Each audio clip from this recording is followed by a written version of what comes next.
Movie की शुरुआत में हमें बताया जाता है कि एक वायरस पूरे शहर में फैल गया है, जिस वजह से वहां के इंसान काफी तेजी से इन्फेक्टेड होते जा रही है। ये वायरस एक न्यूरोलॉजिकल वायरस है जो इंसान को बहुत ही ज्यादा एग्रेसिव और पागल बना देता है और इसका असर सीधा इंसान की दिमाग में पड़ जाता है। उसके बाद वो इंसान धीरे धीरे एक ज़ोंबी में बदलने लगता है।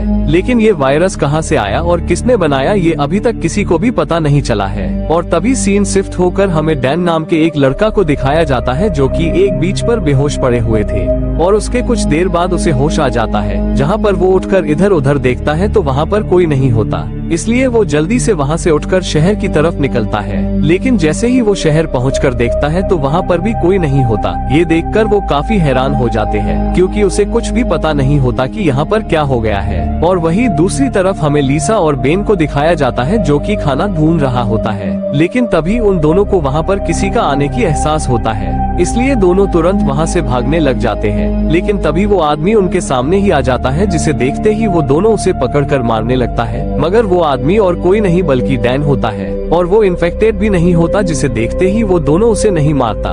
लेकिन तभी वहाँ पर अचानक एक इन्फेक्टेड आदमी आकर बेन के ऊपर हमला करके उसको मार देता है। दरअसल ये सभी लोग एक ज़ोंबी में बदल चुके थे, इसलिए यहाँ पर काफी सारे ज़ोंबी आ जाते हैं, जिसे देखते ही वो दोनों वहाँ से भाग जाते हैं। लेकिन तभी वहाँ पर वो ज़ोंबी ने डैन को भी पकड़कर मारने की कोशिश करता है, जिसे देखते ही लीसा डैन को बचाने के लिए एक डंडे से उस ज़ोंबी के सर पर हमला कर देता है, जिससे उसकी मौत हो जाती है। ये सब देखकर डैन को कुछ भी समझ में नहीं आ रहा होता है कि ये सब क्या हो रहा है। उसके बाद वो दोनों जल्दी से भागकर एक घर में चले जाते हैं। दरअसल यहाँ पर लीसा और बेन के अलावा और लोग भी बचे हुए थे, जहाँ पर केट, सैम, स्टीफन, जेम्स और मैक्स होता है। और तभी वहाँ पर लीसा सभी को बताती है कि बेन मर चुका है, जिसे सुनकर सभी लोग काफी दुखी हो जाती है। दरअसल इस पूरे शहर में सिर्फ यही लोग बचे हुए थे जो कि इन्फेक्टेड नहीं है। और तभी वहाँ पर सम डैन से उसके बारे में पूछता है, लेकिन उसको अपने बारे में कुछ भी पता नहीं होता है। इसलिए वो सम को कहता कि मुझे मेरे बारे में कुछ भी याद नहीं है, क्योंकि मुझे जब होश आया तो मैं एक बीच में थे और मैं वहाँ पर कैसे पहुँचे कुछ भी पता नहीं है। और तभी वहाँ पर केट आकर डैन को अपने साथ ऊपर लेकर जाती है। और तभी सीन शिफ्ट होकर हमें कुछ आर्मी के सोल्जर को दिखाया जाता है जो कि उसी बीच पर डैन को खोज रहे होते हैं। और इधर केट डैन को सभी बात बताती है कि ये एक न्यूरोलॉजिकल वायरस है जो कि पूरे देश में फैल चुका है। लेकिन ये वायरस कैसे और कहां से आया ये अभी तक किसी को पता नहीं चला। और इस शहर में जितने भी लोग बचे हुए थे वो सभी शहर से बाहर पहुंच चुके हैं या तो रास्ते में ही ज़ोंबी के शिकार हो चुके हैं। इसलिए अब यहाँ पर सिर्फ हम ही लोग जिंदा बचे हुए हैं। और वो ये भी बताती है कि जब वो अपने पिता और बहन के साथ जा रही थी तो तभी वहाँ पर ज़ोंबी आके उन दोनों को मार दिया। लेकिन यहाँ पर वो भागने में सफल हुई। इसके बाद में इन लोगों से मिली और हम सभी एक साथ रहकर किसी तरह सरवाइव करने की कोशिश कर रहे हैं। अब यहाँ पर रात भी हो जाता है, इसलिए केट डैन को आराम करने के लिए अकेले छोड़ देती है। उसके बाद डैन भी सो जाते हैं। लेकिन जैसे ही वो सो रहा होता है कि तभी उसको कुछ अजीब सा सपना दिखाई देता है, जहाँ पर वो भाग रहा होता है। लेकिन तभी वो जाग जाते हैं। उसके बाद उसको नींद ही नहीं आता, इसलिए वो नीचे जाता है जहाँ सभी लोग एक साथ बैठकर बातें कर रहे थे। और इधर डैन भी दरवाजे से बाहर की तरफ देखने लगता है। लेकिन तभी अचानक बाहर से एक ज़ोंबी आकर दरवाजे को जोर जोर से मारने लगता है, जिसे देखकर डैन काफी डर जाते हैं। और इधर सैम और बाकी के लोग जल्दी से ऊपर जाकर उस ज़ोंबी के सर पर एक भारी चीज गिरा देते हैं, जिससे उस ज़ोंबी की वहाँ पर मौत हो जाते हैं। उसके बाद वो लोग जल्दी से दरवाजा खोलकर उस ज़ोंबी को घर से दूर ले जाने लगता है। लेकिन तभी यहाँ पर फिर से एक और ज़ोंबी आकर उन लोगों के ऊपर अटैक कर देता है, जिसे देखते ही ये सभी मिलकर ज़ोंबी को एक चादर से ढक देता है। उसके बाद वो लोग उसे चाकू से घोंपकर मार डालते हैं। अब यहाँ पर वो सभी मिलकर उन दोनों ज़ोंबी को उस जगह से दूर ले जाकर फेंक देता है। वहीं दूसरी तरफ वो सोल्जर भी अब शहर में पहुँच चुके थे। लेकिन इधर अचानक सैम की बहन की तबीयत खराब हो जाते हैं, इसलिए वो काफी अजीब सी हरकतें करने लगती है, जिसे देखकर यहाँ पर सभी लोगों को शक होने लगता है कि शायद वो भी इन्फेक्टेड हो गई है। इसलिए उसको देखने के लिए सैम खुद अपनी बहन के पास जाता है और वो उसे पकड़कर जबरदस्ती उसकी आंखें देखता है, जो कि पूरी तरह से लाल हो चुके थे और वो बिल्कुल ज़ोंबी के जैसे बर्ताव भी कर रही होती है। इसलिए सभी मिलकर उसके हाथ पैर को बांध देते हैं। उसके बाद वो सभी लोग उसको मारने के लिए फैसला करता है। ये सुनकर सैम काफी दुखी हो जाते हैं, लेकिन उन लोगों के पास और कोई रास्ता नहीं था, इसलिए वो डिसाइड करता है कि वो अपनी बहन की जान खुद लेगा। उसके बाद जैसे ही वो उसे मारने के लिए उसके पास जाता है तो तभी उसके बहन उन पर ही हमला कर देती है, जिससे सैम वहीं पर बेहोश हो जाता है। ये देखते ही वहाँ पर सभी लोग आ जाते हैं, लेकिन तभी वो ज़ोंबी केट पर भी हमला करती है, जिसे देखते ही डैन उसे छुड़ाने की कोशिश करता है, लेकिन उल्टा ही वो डैन पर भी हमला करने के लिए आ जाती है। और जैसे ही वो डैन पर हमला करती है तो तभी डैन उसे ऊपर की खिड़की से नीचे फेंक देता है, जिससे उसकी वहीं पर मौत हो जाती है। अब उसके कुछ देर बाद सैम को भी होश आ जाता है, जहाँ पर वो अपनी बहन को मरा हुआ देखकर काफी दुखी होता है। इसलिए वो अगले दिन अपने बहन की मौत के बदला लेने के लिए हथियार लेकर बाहर जाता है। उसके बाद वो एक एक करके सभी ज़ोंबी को मारने लगता है। अब यहाँ पर बाकी के लोग देखता है कि उनके खाना भी खत्म हो चुका है, इसलिए वो लोग स्टीफन को घर में ही छोड़कर खाना लेने के लिए सुपरमार्केट जाता है। और उसके कुछ देर बाद वो लोग एक सुपरमार्केट में पहुँच जाते हैं, जहाँ पर काफी सारे खाना मौजूद होता है, लेकिन उसके अंदर पहले से ही आर्मी के कुछ सोल्जर पहुँच चुके होता है। और उन सोल्जर को ये बताया होता है कि जो भी लोग उन्हें दिखाई दे वो सीधा गोली से उस आदमी को मार दो। लेकिन तभी यहाँ पर उन लोगों को भी पता चल जाता है कि यहाँ पर आर्मी है, इसलिए वो लोग अलग अलग रास्ते से वहाँ से निकलने लगता है। लेकिन तभी वहाँ पर एक सोल्जर उन लोगों को देख लेता है, जिसे देखते ही वो उन पर गोली चलाने लगता है, जहाँ पर एक गोली सीधा जाकर डैन के कान के करीब से जाता है, जिस वजह से वो वहीं पर बेहोश हो जाता है। और उनमें से एक गोली सीधा जाकर लिसा को लगती है, जिस वजह से उसके भी वहाँ पर जान चली जाती है। और वहीं दूसरी तरफ बाकी के लोग जैसे तैसे करके अपने जान बचाकर वापस घर पहुँच जाता है, जहाँ पर सैम पहले से ही आकर उन लोगों का इंतजार कर रहे होते हैं। अब वहाँ पर वो सभी लोग लिसा और डैन आने का इंतजार करता है, लेकिन काफी टाइम बीतने पर भी वो दोनों वापस नहीं आती, इसलिए वो सभी मिलकर उन दोनों को खोजने का फैसला करता है। उसके बाद वो सभी अपने हथियार लेकर उन दोनों को खोजने के लिए निकल पड़ता है।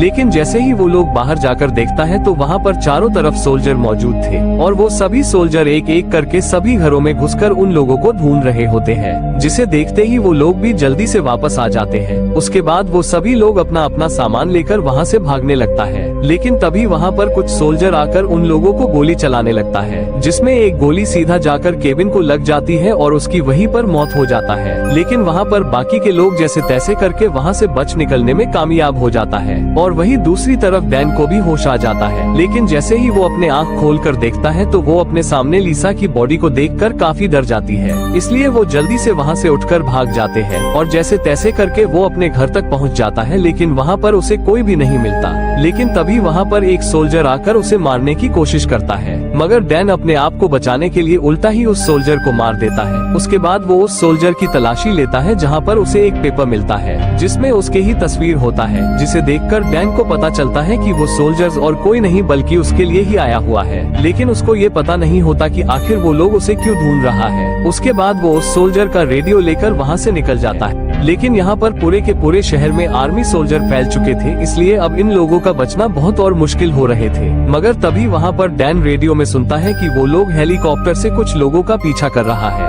जिसे सुनते ही वो समझ जाता है कि ये लोग उसके ही दोस्त हैं, इसलिए वो भी जल्दी से उन लोगों की तरफ जाता है। और उनसे मिलने के बाद वो उन लोगों को कहता है कि मेरे पास रेडियो है, जिससे अब हमें इन लोगों का प्लान के बारे में पता चलेगा, इसलिए अब हम इसके मदद से शहर से बाहर निकलना होगा। और वो उन लोगों को ये भी बताता है कि अब लिसा नहीं बची है, जिसे सुनकर वो सभी लोग काफी दुखी हो जाता है। उसके बाद वो लोग अपने आप को संभालकर फिर से आगे बढ़ने लगता है, लेकिन तभी वहाँ पर कुछ ज़ोंबी आ जाता है, जिन्हें देखते ही ये लोग वो सभी ज़ोंबी को मारते हुए आगे बढ़ता है। लेकिन जैसे ही ये लोग ज़ोंबी को मारकर वहाँ से कुछ दूर जाता है तो उनके सामने काफी सारे सोल्जर मौजूद होता है, जिसे देखते ही ये लोग वहाँ से भागकर पहाड़ों की तरफ जाते हैं। लेकिन तभी वहाँ पर फिर से काफी सारे ज़ोंबी आ जाता है। अब इन लोगों के पास यहाँ से भागने के लिए कोई रास्ता नहीं था, इसलिए वो लोग बिना कुछ सोचे सोल्जर की तरफ ही भाग जाते हैं। और तभी सोल्जर ने भी उन लोगों को देख लेता है, लेकिन यहाँ पर वो सोल्जर उन लोगों को नहीं बल्कि ज़ोंबी को मारने लगता है, जिसे देखते ही वो लोग भी जमीन पर लेट जाते हैं। लेकिन वहाँ पर देखते ही देखते काफी सारे ज़ोंबी आ जाता है, इसलिए वो ज़ोंबी सभी सोल्जर को मारने लगता है। लेकिन इधर डैन और बाकी के लोग भी इसी मौका देखकर यहाँ से भाग जाता है, मगर कुछ दूर जाने पर रात हो जाता है, इसलिए वो लोग रात बिताने के लिए एक जगह पर रुकने का फैसला करता है। लेकिन तभी वहाँ पर डैन को फिर से वही सपना आता है, जिनके बारे में उसे कुछ भी याद नहीं था। अब अगली सुबह होते ही वो लोग फिर से आगे बढ़ने लगता है, लेकिन तभी वहाँ पर डैन सभी को एक पेपर दिखाते हैं, जिसमें उनके फोटो लगे हुए थे।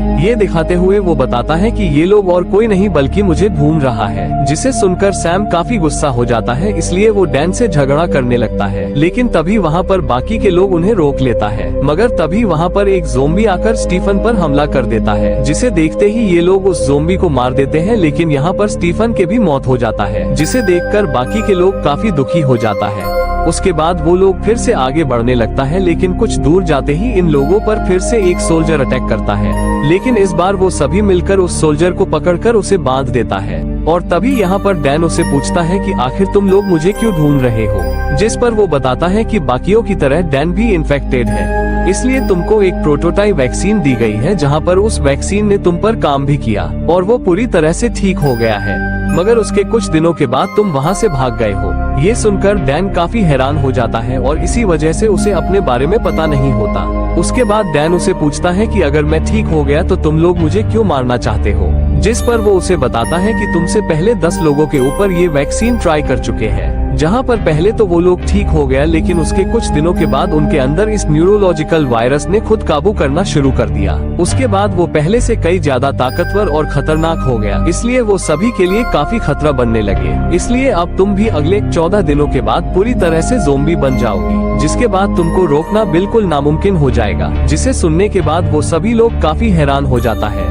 इसलिए अब वो डिसाइड करता है कि वो खुद को आर्मी के हवाले कर देगा ताकि अपने दोस्तों की जान बचा सके। उसके बाद डैन सभी को कहता है कि अब हमें यहाँ से अलग होना होगा, क्योंकि हमारे पास इसके अलावा और कोई रास्ता नहीं है, जिसे सुनने के बाद बाकी के लोग भी मान जाता है। उसके बाद वो लोग डैन को वही छोड़कर आगे की तरफ बढ़ने लगता है, लेकिन तभी वहाँ पर एक सोल्जर आके डैन को मारने की कोशिश करता है, मगर उल्टा ही डैन उसे बहुत बुरी तरह मार डालता है। अब यहाँ पर धीरे धीरे डैन भी ज़ोंबी में बदलने लगे थे, इसलिए अब वो डिसाइड करता है कि वो अपने आप को खुद मार डालेगा। और तभी सीन शिफ्ट होकर हमें केट, सैम और जेम्स को दिखाया जाता है, जहाँ पर अब वो लोग एक सेफ जगह पर पहुँच चुके थे, और वही दूसरी तरफ डैन अपने आप को मारने के लिए समुद्र के अंदर चले जाते हैं। और तभी वहाँ पर कुछ सोल्जर आकर उसको खोजने लगता है, लेकिन उन लोगों को सैम नहीं मिलता। और इसी के साथ ये मूवी भी यहीं पर एंड हो जाती है।